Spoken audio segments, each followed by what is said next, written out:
Shalom, puji Tuhan saudara. Saudara sedang ada di channel Ayat Emas. Itu artinya saudara pasti akan diberkati melalui firman Tuhan saat ini. Kalau saudara rindu mendapatkan ayat-ayat emas yang akan menjawab masalah saudara setiap hari, dan saudara juga akan didoakan, maka silakan di-subscribe dan tekan tanda loncengnya. Maka setiap hari saudara akan diberkati melalui firman Tuhan, dan saudara akan didoakan. Tuhan memberkati saudara. Kalau saudara diberkati melalui renungan dan doa di dalam video ini dan saudara rindu memberkati, saudara butuh informasi lebih lanjut, silakan lihat di kolom deskripsi di bawah video ini. Puji Tuhan saudara, di dalam video ini saudara akan diberkati melalui ayat-ayat emas firman Tuhan tentang kelimpahan, di mana kelimpahan yang dimaksudkan di sini adalah kelimpahan baik secara rohani maupun kelimpahan secara jasmani. Saya percaya setiap kita rindu mengalami kelimpahan dalam kehidupan kita. Tapi terlalu banyak orang fokus kepada kelimpahan jasmani. Sedangkan perkara jasmani satu saat akan lenyap, satu saat akan kita tinggalkan. Itu sebabnya saudara, dalam kehidupan kita perlu seimbang. Kita mengalami kelimpahan secara jasmani, tapi jauh lebih penting dari itu, kita juga mengalami kelimpahan secara rohani. Nah, bagaimana supaya di dalam kehidupan kita mengalami kelimpahan jasmani maupun kelimpahan rohani? Kita akan belajar melalui ayat-ayat emas ini saudara. Dengan harapan saudara diberkati melalui ayat-ayat emas ini dan saudara akan mengalami kelimpahan baik secara jasmani maupun secara rohani di dalam kehidupan saudara. Adapun beberapa ayat-ayat emas firman Tuhan tentang kelimpahan adalah sebagai berikut. Yang pertama dari Yohanes, pasal yang ke-10, ayat yang ke-10. Demikian firman Tuhan. Pencuri datang hanya untuk mencuri, dan membunuh, dan membinasakan. Aku datang supaya mereka mempunyai hidup, dan mempunyainya dalam segala kelimpahan. Luar biasa saudara. Yesus menegaskan kepada umat-umatnya, kepada orang-orang yang percaya kepada dia, bahwa kalau pencuri datang hanya untuk mencuri, membunuh, dan membinasakan, maka dia berkata, aku datang supaya mereka mempunyai hidup dan mempunyainya dalam segala kelimpahan. Yesus datang, dan kita percaya kepada dia yang adalah Allah yang turun dari sorga, jadi manusia, mati di kayu salib, lalu kemudian dibangkitkan pada hari ketiga, dan sekarang dia ada di sorga mempersiapkan tempat bagi kita. Kita percaya bahwa dia adalah Tuhan dan Juru Selamat kita. Dia datang supaya kita mempunyai hidup dan mempunyainya dalam segala kelimpahan. Nah saudara, kelimpahan yang dimaksudkan dalam konteks Yohanes pasal 10 ini adalah di mana di ayat 11-nya Yesus berkata bahwa akulah gembala yang baik yang memberikan nyawaku bagi domba-dombaku. Kelimpahan yang dimaksudkan di sini adalah yang pertama, kita punya Yesus sebagai gembala yang baik yang rela mati bagi kita. Kematiannya memberi keselamatan bagi kita. Saudara, bukankah itu kelimpahan yang tiada terukur? Kalau kita mau membeli keselamatan dengan harta benda kita tidak akan pernah mendapatkannya. Karena itu tidak bisa dibeli dengan apapun. Sekaya apapun orang tidak akan bisa mendapatkan keselamatan kalau bukan dari Yesus. Tetapi dia memberikannya kepada kita ketika dia menjadi juru selamat kita, menjadi gembala yang rela menyerahkan nyawanya bagi kita. Dan kemudian di ayat 14-nya saudara, kalau saudara baca nanti di sana dikatakan, aku gembala yang baik, aku mengenal domba-dombaku, dan domba-dombaku mengenal aku. Kelimpahan yang dimaksudkan Tuhan adalah adanya pengenalan kita dengan Tuhan dan Tuhan dengan kita. Pengenalan akan Tuhan itu kelimpahan yang tiada terukur saudara. Bahkan kelimpahan berikutnya itu adalah ayat yang ke-16, di mana dikatakan ada domba-domba yang lain yang akan kubawa ke kawanan. Termasuk saya dan saudara adalah bagian dari domba yang lain itu. Dan oleh kasih karunia-Nya kita menjadi bagian yang diselamatkan. Dan Yesus berkata di sini, aku datang supaya mereka mempunyai hidup dan mempunyainya dalam segala kelimpahan. Kelimpahan yang kita terima, yang kita dapat di dalam Yesus adalah di mana kita memiliki Dia sebagai gembala dalam hidup kita. Kita mengenal Dia, dan kemudian kita yang tadinya dari luar, tetapi kita diselamatkan menjadi bagian orang yang diselamatkan.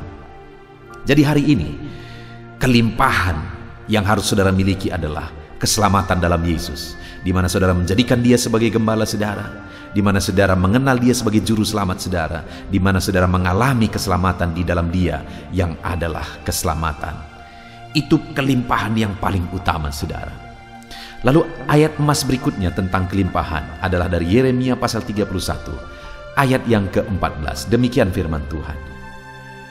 Aku akan memuaskan jiwa para imam dengan kelimpahan, dan umatku akan menjadi kenyang dengan kebajikanku. Demikianlah firman Tuhan. Saudara, di sini di dalam Yeremia pasal 31 ini, Allah juga menegaskan bahwa Dia akan memuaskan para imam, memuaskan umat-umatnya dengan kelimpahan. Dan kelimpahan yang dimaksudkan adalah kebajikan atau kebaikan-kebaikannya. Saudara, kelimpahan yang juga harus kita alami, yang lebih dari perkara materi, adalah kelimpahan kebaikan Tuhan. Itu jauh lebih berharga daripada perkara materi. Kita juga akan lihat nanti beberapa ayat emas tentang kelimpahan secara materi. Tetapi kelimpahan di sini yang dimaksudkan adalah di mana kita mengalami kebaikan-kebaikan Tuhan, mengalami kebajikan Tuhan yang memuaskan jiwa kita, mengenyangkan jiwa kita dengan kebaikan-kebaikannya. Itu kelimpahan saudara. Jadi kita harus memiliki kelimpahan paling utama, yaitu keselamatan. Dan kemudian kita juga harus memiliki kelimpahan di mana jiwa kita dipuaskan oleh kebaikan Tuhan. Lalu kemudian ayat emas berikutnya tentang kelimpahan saudara adalah Amsal pasal yang ke-13 ayat ke-4. Demikian firman Tuhan. Hati si pemalas penuh keinginan, tetapi sia-sia, sedangkan hati orang rajin diberi kelimpahan. Nah saudara, ayat emas ini di dalam Amsal ini sudah menjurus kepada kelimpahan secara materi, di mana hati si pemalas penuh keinginan tetapi sia-sia, sedangkan orang rajin diberi kelimpahan. Jadi saudara, kalau kita mau mengalami kelimpahan di dalam Tuhan, kita harus menjadi orang rajin. Karena Tuhan akan memberkati orang yang rajin dengan kelimpahan. Banyak orang berpikir dan salah konsep bahwa dia bisa mengalami kelimpahan hanya dengan berdoa meminta. Padahal firman Allah menegaskan bahwa iman tanpa perbuatan adalah mati. Jadi kalau kita mau mengalami kelimpahan dalam Tuhan, kita juga harus menjadi anak-anak Tuhan yang rajin, lebih rajin dari orang-orang yang tidak mengenal Tuhan. Kalau orang lain masih lebih rajin dari saudara, orang lain masih lebih rajin dari kita, maka seharusnya kita malu saudara. Sebagai anak-anak Tuhan kita harus lebih rajin dari orang lain. Dan firman Allah menjamin kalau kita menjadi orang-orang yang rajin, Allah melimpahi kita dengan berkat materi. Ayat emas berikutnya saudara tentang kelimpahan masih dari kitab Amsal. Amsal 21 ayat yang ke-5. Rancangan orang rajin semata-mata mendatangkan kelimpahan, tetapi setiap orang yang tergesa-gesa hanya akan mengalami kekurangan. Nah saudara, ada pelajaran yang sangat berharga lagi di sini, di mana ayat emas ini berkata bahwa rancangan orang rajin mendatangkan kelimpahan semata-mata. Jadi kembali, untuk mengalami kelimpahan harus hidup rajin. Dan kemudian dibuat rancangan-rancangan, dan rancangan itu dilaksanakan dengan rajin. Tetapi juga kalimat berikutnya dikatakan bahwa setiap orang yang tergesa-gesa hanya mendatangkan kekurangan. Jadi saudara, orang-orang yang rajin juga harus berhati-hati supaya jangan terburu-buru, supaya jangan tergesa-gesa. Karena terkadang rajin dan tergesa-gesa itu hampir mirip. Tergesa-gesa itu adalah orang yang tidak matang pertimbangannya. Jadi saudara, kita harus rajin tapi penuh pertimbangan. penuh pengaturan, penuh manajemen yang baik, pengaturan yang baik. Untuk kita mengalami kelimpahan, jadilah orang yang rajin dan diatur semuanya dengan baik. Jangan buru-buru, tetapi di-manage semuanya dengan baik. Maka kita akan mengalami kelimpahan secara materi. Ayat emas berikutnya tentang kelimpahan adalah dari Maleakhi pasal 3 ayat 10. Di mana di sana dikatakan, bawalah seluruh persembahan persepuluhan itu ke dalam rumah perbendaharaan, supaya ada persediaan makanan di rumahku, dan ujilah aku, firman Tuhan semesta alam, apakah aku tidak membukakan bagimu tingkap-tingkap langit dan mencurahkan berkat kepadamu sampai berkelimpahan. Saudara, di sini kembali Allah memberikan janji kelimpahan. Dia berkata bahwa dia akan membukakan tingkap-tingkap langit dan akan mencurahkan berkat. Ini berbicara tentang materi, mencurahkan berkat sampai berkelimpahan. Saya percaya setiap kita rindu mengalami berkat berkelimpahan, saudara. Dan firman Allah ini menegaskan bahwa untuk kita mengalami di mana Tuhan membuka pintu-pintu berkat sampai kita mengalami kelimpahan, dia berkata, bawalah seluruh persembahan persepuluhan itu ke rumah perbendaharaan. Artinya berilah persepuluhan kepada Tuhan. Maka kita akan mengalami kelimpahan, Allah mencurahkan berkat bagi kita. Saudara, ketika kita memberi persepuluhan kepada Tuhan, itu merupakan satu pengakuan bahwa berkat-berkat kita berasal dari Tuhan. Itu merupakan satu kesadaran bahwa semua berasal dari Tuhan, dan buktinya kita memberi persepuluhan kepada Tuhan. Dan ketika kita beri persepuluhan, artinya Tuhan juga melihat bahwa kita sadar semuanya berasal dari Dia. Kalau kita sadar berasal dari Dia, maka Tuhan akan mencurahkan berkat lebih luar biasa dalam hidup kita. Terkadang kenapa Tuhan tidak mencurahkan berkatnya? Karena ketika sedikit diberkati sudah lupa Tuhan. Tapi kalau kita diberkati, kita memberi persepuluhan kepada Tuhan, maka firman-Nya berkata Dia akan bukakan tingkap-tingkap langit dan melimpahkan berkat-Nya bagi kita. Ayat emas berikutnya, saudara, tentang kelimpahan. Dari Matius pasal yang ke-13 ayat 12. Demikian firman Tuhan. Karena siapa yang mempunyai, kepadanya akan diberi, sehingga ia berkelimpahan. Tetapi siapa yang tidak mempunyai, apapun juga yang ada padanya akan diambil daripadanya. Saudara, konteks ini berbicara tentang firman Tuhan di mana Tuhan memberi perumpamaan dalam mengajar murid-muridnya. Lalu kemudian mereka berkata, kenapa engkau mengajar kami dengan perumpamaan? Lalu Tuhan berkata bahwa siapa yang punya akan diberi lagi, tetapi siapa yang tidak punya maka diambil daripadanya. Maksudnya adalah kenapa perumpamaan itu diberi kepada mereka, supaya mereka lebih mengerti. Dan kalau orang lain tidak mengerti, karena memang pada dasarnya mereka tidak mengerti, jadi kepada murid-muridnya yang ditambah-tambahkan. Itu maksudnya, saudara. Artinya kelimpahan yang dimaksudkan di sini adalah ketika kita memahami berkat Tuhan, memahami kebenaran Tuhan, maka akan ditambahkan lagi. Ketika kita menyadari dalam berbagai sisi, baik secara rohani, baik secara jasmani, kita memahaminya, berkat itu dari Tuhan, yang kita terima dari Tuhan, kesadaran itu dari Tuhan, kesehatan atau apapun itu dari Tuhan. Ketika kita menyadarinya, maka Tuhan akan menambahkannya. Ketika kita sadar akan firman-Nya, semakin memahami firman-Nya, dan kita hidup seturut firman-Nya, Dia akan tambahkan firman-Nya. Artinya, ketika kita mempunyai dan bertanggung jawab, Tuhan akan tambahkan. Ayat emas berikutnya tentang kelimpahan, saudara, adalah Amsal pasal 11, ayat 24 dan 25. Demikian firman Tuhan. Ada yang menyebar harta tetapi bertambah kaya. Ada yang menghemat secara luar biasa namun selalu berkekurangan. Siapa banyak memberi berkat, diberi kelimpahan.